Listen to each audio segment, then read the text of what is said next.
കേരളത്തിലെ രാഷ്ട്രീയ വേദികളിൽ ഇപ്പോൾ കേൾക്കുന്നത് ഹൃദയത്തിൽ നിന്ന് വരുന്ന വാക്കുകളാണോ അതോ എയർ കണ്ടീഷൻ ചെയ്ത മുറികളിലിരുന്ന് പ്രൊഫഷണൽ സ്ട്രാറ്റജിസ്റ്റുകൾ തയ്യാറാക്കിയ തിരക്കഥയാണോ?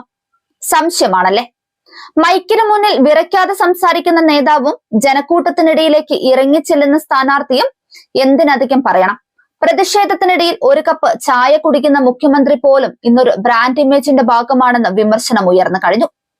ആശയങ്ങൾക്കും ആദർശങ്ങൾക്കും മുകളിൽ ഇമേജ് ബിൽഡിംഗ് ആധിപത്യം സ്ഥാപിക്കുന്ന വിചിത്രമായ ഒരു കാലഘട്ടത്തിലൂടെയാണ് കേരള രാഷ്ട്രീയം കടന്നുപോകുന്നത്. ദേശീയ രാഷ്ട്രീയത്തിൽ നരേന്ദ്രമോദിക്കായി പ്രശാന്ത് കിഷോർ ഒരുക്കിയ അബ് കി ബാർ മോദി സർക്കാർ എന്ന ക്യാമ്പയിൻ മുതൽ തുടങ്ങിയതാണ് ഈ മാറ്റങ്ങളെല്ലാം. ഇന്ന് കേരളത്തിലും ചിത്രം വ്യത്യസ്തമൊന്നുമല്ല. UDF-നായി സുനിൽ കനകോലുവിന്റെ ടീം സജീവമായി രംഗത്തുണ്ട്. സ്ഥാനാർത്ഥി എങ്ങനെ നടക്കണം, എന്ത് വസ്ത്രം ധരിക്കണം, സോഷ്യൽ മീഡിയയിൽ ഏത് തരം വീഡിയോകൾ വരണം എന്നതുവരെ ഈ ഏജൻസികളാണ് തീരുമാനിക്കുന്നത്.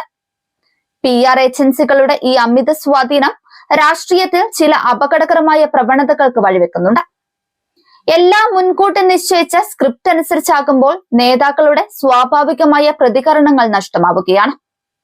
കോടിക്കണക്കിന് രൂപ നൽകി ഏജൻസികളെ വെക്കാൻ കഴിയുന്നവർക്ക് മാത്രം രാഷ്ട്രീയത്തിൽ നിലനിൽപ്പുള്ള സാഹചര്യം വരുന്നു.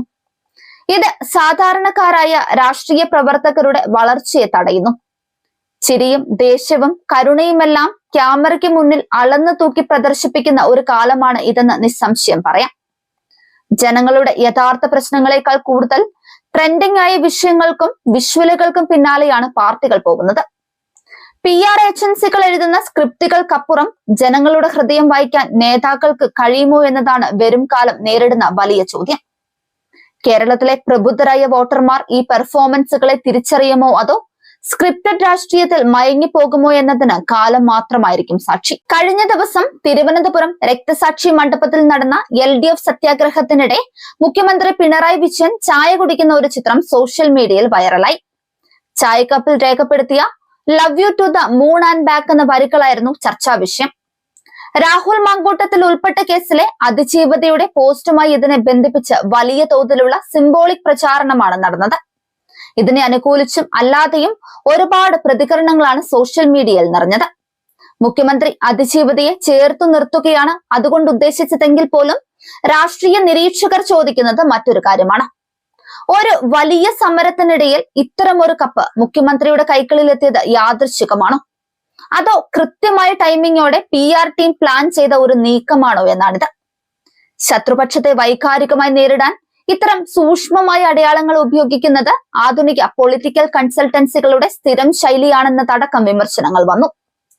അതിജീവതയുടെ വാക്കുകൾ പിണറായി വിജയൻ കുടിക്കുന്ന ചായക്കപ്പിൽ എഴുതി വെച്ചത് PR വർക്കിന്റെ ഭാഗമാണെന്നും ഇത് കമ്മ്യൂണിസ്റ്റ് മുഖ്യമന്ത്രിക്ക് ചേരില്ല എന്നുമാണ് NK പ്രേമചന്ദ്രൻ പറഞ്ഞത്. പക്ഷേ സോഷ്യൽ മീഡിയയിലെ ഒരു വിഭാഗം കരണത്തടിക്കുന്ന മറുപടിയാണ് അതിന് നൽകിയത്. അതിജീവിത പരാമർശിച്ച വാക്കുകളിലെ പ്രതിയെ രായ്ക്ക് രാമാനം തൂക്കി അകത്തിട്ടതിന് ശേഷം അതിജീവിതയുടെ വാക്കുകൾ ഷെയർ ചെയ്താൽ കമ്മ്യൂണിസ്റ്റ് മുഖ്യമന്ത്രിയിൽ നിന്ന് കമ്മ്യൂണിസം ഊരിപ്പോകുമോ എന്നറിയില്ല എന്നും പ്രേമചന്ദ്രന്റെ നിലപാടില്ലാത്ത അവസ്ഥ മുഖ്യമന്ത്രി സ്വീകരിച്ചില്ലല്ലോ എന്നും പ്രതികരണങ്ങൾ വന്നു. രാഷ്ട്രീയം ജനങ്ങളുടെ ജീവിതവുമായി നേരിട്ട് ബന്ധിപ്പിക്കുന്ന ഒരു ജനാധിപത്യ പ്രവർത്തനമായിരിക്കണം. എന്നാൽ ഇന്ന് UDF മുന്നോട്ട് വെക്കുന്നത് ആശയങ്ങളോ പരിഹാരങ്ങളോ അല്ല, PR ഏജൻസികൾ നിർമ്മിച്ച ഇമേജുകളും പെർഫോമൻസുകളുമാണ്. നേതാക്കൾ ജനങ്ങളുടെ ശബ്ദമാക്കുന്നതിന് പകരം ക്യാമറയ്ക്ക് മുന്നിലെ നടന്മാരാവുകയാണ്. തെരഞ്ഞെടുപ്പ് വിജയത്തിനായി കോടികൾ ചെലവഴിച്ച് തിരക്കഥകൾ എഴുതി വികാരങ്ങൾ കൃത്രിമമായി പാക്ക് ചെയ്യുന്ന ഈ സമീപനം ജനാധിപത്യത്തോടുള്ള വെല്ലുവിളിയാണ്.